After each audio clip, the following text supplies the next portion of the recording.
up your engine! Dance moms.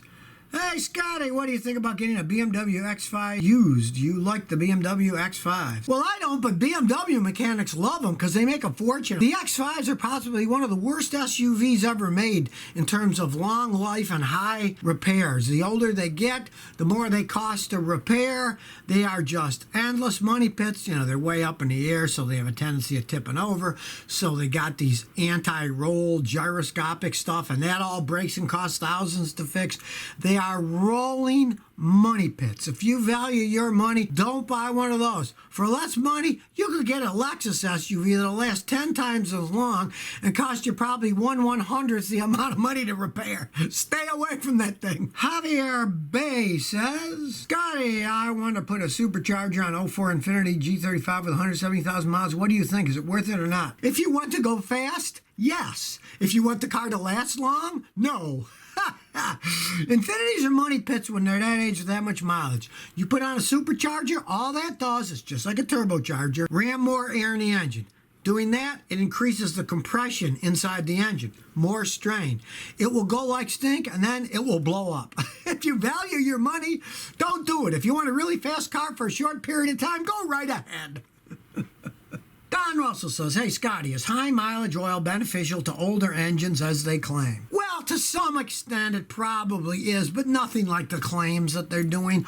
Oil is oil. It lubricates metal parts. Metal parts are worn. They're going to burn a little bit of oil, regardless of what type of oil you use. And supposedly the high mileage oil is going to help their oil seals, and it might a little, but something like the AT205 reseal polymer that I'm always talking about they make in Chicago, it's a lot better than the crap that they're putting in those, so I wouldn't waste my money on it. I just use plain old Castrol on my 94 Celica and have no problems. Toaster Puppy said, I'm trying to decide between a 2003 Lexus ES330 for around $2,500 or a 97 ES300 for about $1,000. Either way, I'll be driving 10 years and I won't put much mileage on it. I definitely go for the ES300 because it's a more solid car. As an example, the ES300 has a timing belt, but it's a non-interference engine. If the belt breaks, no damage, you just put it back together and go away. The ES330 has one of the few Lexuses that has a timing belt that has an interference engine. If that belt breaks, the water pump breaks, then the belt breaks, or anything locks up, the belt breaks,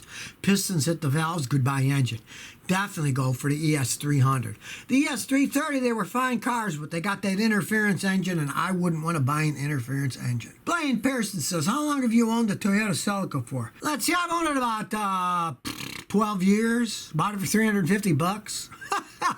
Those things run forever if you take care of them. You know, it's really a Toyota Corolla engine transmission on a fancier body. Everything is the same as in a Toyota Corolla. I've seen them with 500,000 miles on them. These things can run forever.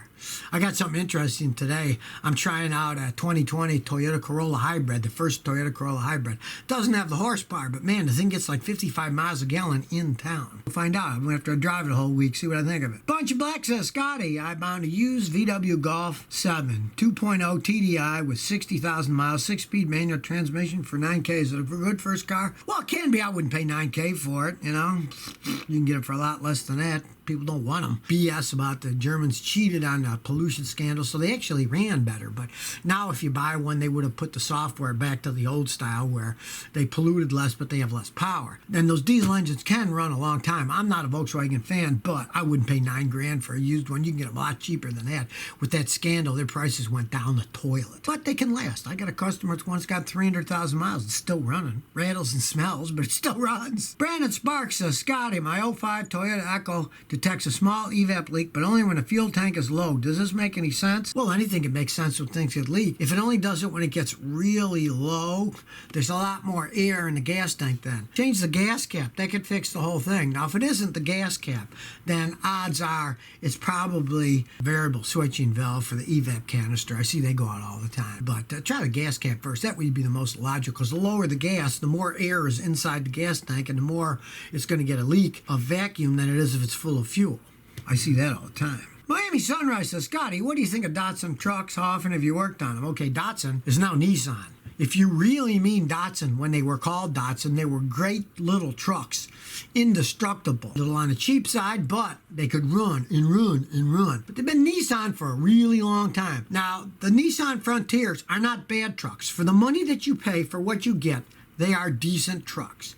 They're nowhere near as good as the Toyota Tacoma, but especially used. You could get a good used Frontier with maybe 60,000 miles on it for $4 or $5 grand all day long here in Texas. You find a Toyota Tacoma with that kind of mileage on it, you're going to pay $10,000 to $15,000 for it. So you can get the Nissan Frontiers a lot cheaper, and they're decent trucks. They're not great, but for the money, they're decent. James Self says, Scotty, how do I determine if I have an interference engine? Well, you can take the engine apart and then see if the pistons go up real high and the valves come real low. Otherwise, ask a guy like me or look it up on a site that you trust, because there's a lot of BS information on the internet. People talk through their hats and don't know what they're talking about. I mean, I see that every day. People just make up stuff. I mean, the other day I was in a restaurant and this guy was BS and he thought he was a big sports expert, and he says, well, you know, football's tough, but baseball, the average baseball player lasts 20 years. So I look it up. The average baseball player lasts 5 years. Guy was talking through his hat, and you see a lot of that stuff on the internet. But find a real mechanic. They'll tell you if it's an interference engine or not. And now, most of the modern engines are interference engines, but it doesn't matter because they don't use timing belts on the good ones anymore. They have timing chains. And the metal timing chains, if they're well made like a Toyota, will last just as long as the engine, 300, 400, 500,000 miles. So you don't care. Justin Weaver says, hey, Scotty, silly question. Where's the bell you ring at the end of your videos? All right, it's in Maine. It's at a maritime museum in Maine. I saw that bell and it said, do not ring bell. So, of course, my wife would have been furious if I would have rang the bell after it said, do not ring the bell. So I went to museum director who happened to be there. And they said, oh, it's Scotty. Oh, can we have your autograph and take a selfie? I said, sure. I said, in payment, can I ring your bell? They said, go ahead, ring the bell. It was the bell on a ship that warned people in the fog. It was a ship they left in the harbor and people were on it and they ring that bell when it was foggy. I guess the guy would really be ringing that bell a long time. It's a manual bell that you had to clang by hand. But it's in Maine. Tony Zapata said, should I get a Nissan 300ZX TT? They were great in their day. They're old as the hills now. I would not touch one of those cars unless you found a good mechanic like me to check it out, to make sure it was in good shape, to make sure that it didn't have electric problems or transmission problems or engine problems, because they're very expensive to fix when they do break down. They're really well-built vehicles, yes. But you don't want to buy an endless money pit, and it is kind of a racy little car. A lot of guys beat the heck out of them. So have a mechanic check it out first, and if he says good, buy it. But don't pay too much because they're really not collector's items. They made so many of them. They're not like a rare Corvette from the 50s or something. They're pretty still mass-produced cars. That they're not worth that much money, so don't overpay. The Lizard King 1967 says, does a 94 Celica have a non-interference engine? It's a totally non-interference engine. It's got a timing belt and a double overhead cam on it, but it's a non-interference engine, so it doesn't matter if it breaks. So with most Toyotas, you don't have to worry about it. They had a few oddball ones, like their V8 engines that had timing belts. They were all interference engines, but that's performance engines, and you buy stuff like that, you expect to pay more money getting them fixed. That's just how luxury cars are. Ulavitsa says, Scotty, what do you think is a good beginner motorcycle? Depends on how beginner you are. You know, you really want to start from scratch, get yourself like, you know, a 175 Honda or something like that, small one, so you can learn. If you know a little bit about motorcycles, hey, maybe get a 500 twin. They put out a decent amount of horsepower and they're fun to drive. I would not advise getting a crotch rocket to start off with because, hey, when I was a kid, I learned to drive on a BSA, and it was a chop BSA. And back in those days, it was one of the fastest motorcycles in the world. I almost killed myself on it numerous times. But even back then, the thing only had 70 horsepower. You can get these little crotch rockets that have almost 200 horsepower in them. You don't want to learn on that. You might not learn for very long before you finish everything off. They have too much power.